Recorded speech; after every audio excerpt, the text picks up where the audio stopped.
अरे किसन हिया साच होई तो रौरा अइबे करा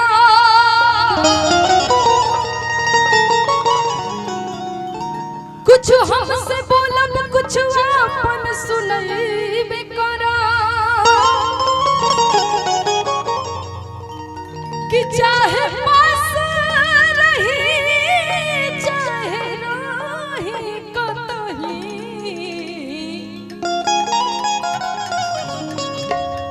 बाकी भेंट हुई तो अखिया मिलइबे करा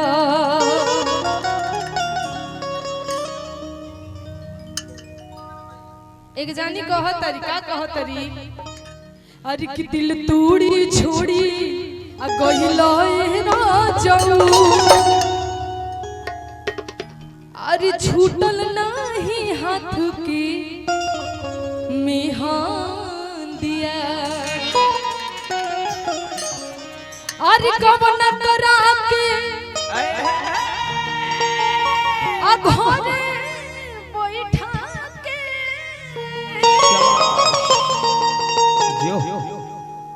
अरे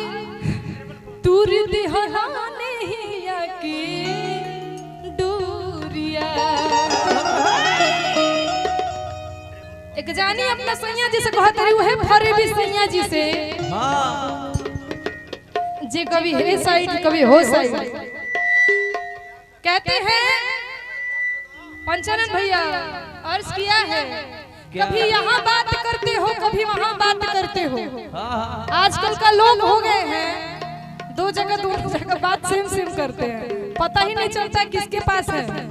कभी यहाँ बात करते हो कभी वहाँ बात करते हो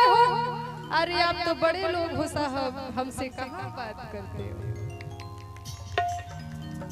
कि सपना सजा के अरे मेहंदी रचा के अरे सुन कैला गाँव घर की खोरिया तो दिल तूड़ी छोड़ी कैला राजाऊ छूटल नहीं हाथ की मेहंदिया दिल तूड़ी छोड़ी कैला राजाऊ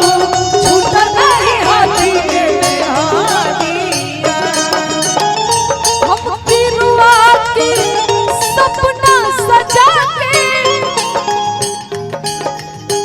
दिहला जवानी में दारा हम पिरुआ सपना सजा के दिहला जवानी में दारा दिल तूड़ी छोड़ी गइला राजाऊ छूटा नहीं हाथ के हो रह दिया तूड़ी छोड़ी गइला राजाऊ छूटा नहीं हाथ के हो ए भैया यही में एगो लाइन याद आता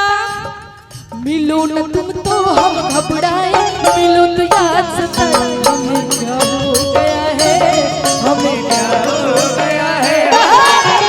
मिलो न तुम तो हम घबराए मिलो तो आंख चुराए हमें क्या हो गया है हमें क्या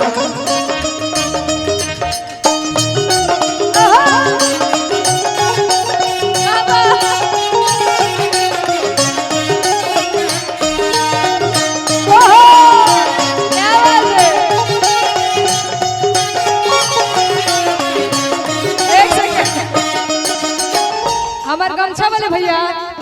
ए गमछा हेने काजल हेने वो अरुरु हेने आई होने काहे कोन हट में धइले वाली कोन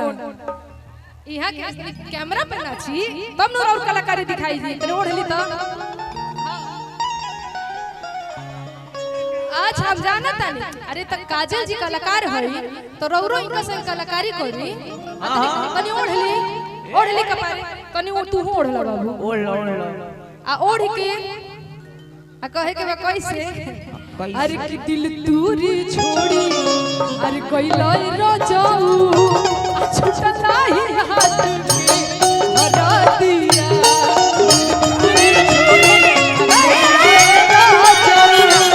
छूटा नहीं हाथ के हमार पंचानन भैया के तरफ से पुरस्कार बा बहुत बहुत भगवान इनका कैसे दिन दुना रात चौगुना तरक्की देश आ यहाँ खातिर एगो लाइन याद आता भैया हो